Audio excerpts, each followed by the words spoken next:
This week I was talking with Victoria Richardson. She's the Rapid Renegade, and she works with a lot of people and working with their self-belief, limiting self-beliefs, and to convert them into new narratives that help you grow and free yourself from that, the sabotaging, limiting beliefs.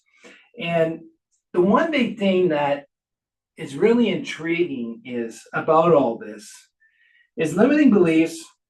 They're not created by you on purpose. You didn't create these stories or these limiting beliefs.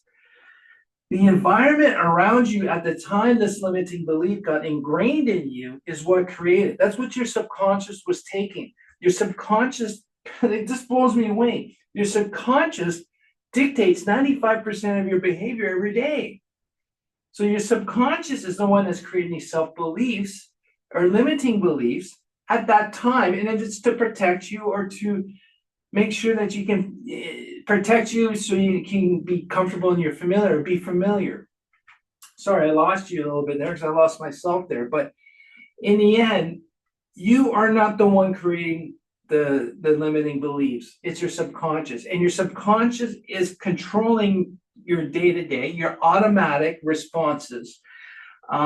And when you get a little bit of a trigger in a situation, your limiting belief comes in and says, you're not good, you don't deserve to be successful, so why bother trying and don't do it?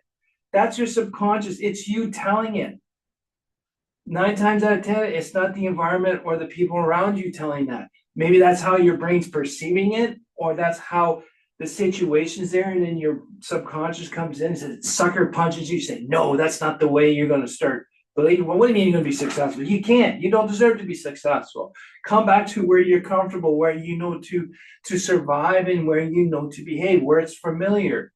You wanting to be successful is not familiar to us, so we don't know. So it's going to come back down, bring you down. So to me, understanding that it's the subconscious that's controlling all this, and it's the subconscious that created this operating system for me a long time ago, really put into perspective that like any program, we can rewrite the software or we can upgrade our operating system. But how do you do that? It's not that easy work. Victoria says it is easy, but you got to be willing to do the work. I think that's the toughest part, is you making the decision. I had enough of this situation. Like her example was not getting along with her mother-in-law. She actually decided, it could have been very easy. Oh, you know, I'm going to hate her forever and I'll put my feet down and blah, blah, blah, blah. I'm not going to do anything. But she decided, no, this is not enough. And like what she said was, it's not that, she says, look, I don't know what to do. She changed the concept or the narrative to, I don't know what else to do. By having that change of words, what else to do, opens up a new avenue of thinking rather than hit that wall and just say, no, there's nothing else, and being rigid and closed-minded. What else can I do to change this? Opens up your consciousness, opens up your mindset, and opens up possibilities to just drop at your feet that you're never aware of. And that's what I like about this. So what you believe about yourself will determine how you react and act. And what do you mean by that, Andre?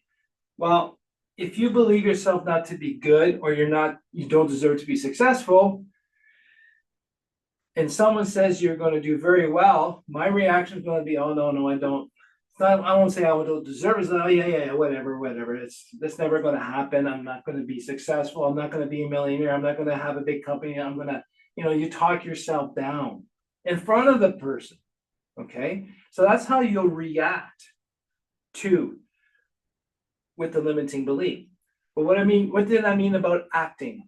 Well, since I don't believe that I deserve success, acting means something for the future. So if I don't believe I have to be successful, what am I doing now that's going to create the success? What am I doing now to maintain that familiar environment of not succeeding? You see what I'm trying to get at here is, because of my limiting belief will dictate how I act to make sure that limiting belief is supported down the road. And that's where we got to change the narrative. That's where you have to change the narrative of your subconscious to say, no, you know what? I deserve to be successful. So I'm not going to do this sabotaging event of not trying hard enough, or maybe not hiring that person or that service to launch me into success that I dream about and I've convinced myself I don't deserve. I need to change that story to say, I deserve to be successful. I deserve to earn money. And therefore, I'm going to do things now. Enough limiting belief. I've had enough of you. I am worth it. I am valuable. I deserve to be successful. So you can just be quiet. And now I'm going to go do what I want to do around my new narrative. And I'm going to keep repeating to myself. I'm going to have to keep rewriting because we're rewriting the program. We have to tell that limiting self-belief to go to hell, leave me alone. But you have to talk to yourself about it. So I can go now in the future with a new narrative. It's not, I don't want to call it another limiting self-belief. It's a new narrative so I can go be what I know I deserve to be: successful, appreciated, and respected. But we can only do that by figuring out what that self-belief is and what's the root cause of it. And the other thing that Victoria said that was really intriguing to me was she said we speak from our subconscious, okay? And to listen to it and listen to what you're saying, okay? And it'll tell you something. So because again, 95% of our subconscious controls our behavior, which includes how we act, react, think, and speak. So if your subconscious is speaking for you automatically, what are you saying? Listen to it and reflect on it. So even to the point that I rewrote this too, we speak, act, react, and behave from our subconscious. So let's start listening to what we are saying, and it will tell us something. It will identify that limiting belief. Be curious about it. Why are you there shitting on me? Why are you there limiting me? Where did that belief come from? Why is it there? Why is it important to me? Why is it there to show up in these situations? When you get to that root cause, now you can convert it. You know, I'm a human being. I deserve to be loved and I deserve to be happy, right? That's your new narrative.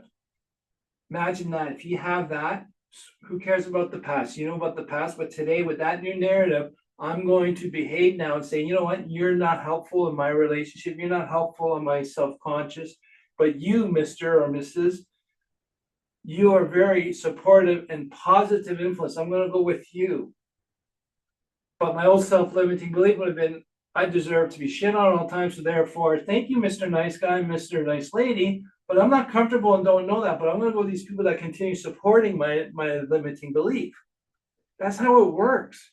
But now that she said, we make the subconscious conscious, we can put a stop to it. And once it's conscious, you're aware of it. Once you got the awareness, you can act on it, change the narrative, look at it regularly so you can have a new future that is not limited by your past limiting beliefs. So thanks again for listening, and let me talk this one out because this limiting beliefs has been a big thing, and we need to stop this. And unfortunately, it's us and our subconscious doing it. So we just need to talk to our subconscious and say, hey, give us a break. Let's have fun. So thanks again for learning with me. We'll talk to you soon. Take care.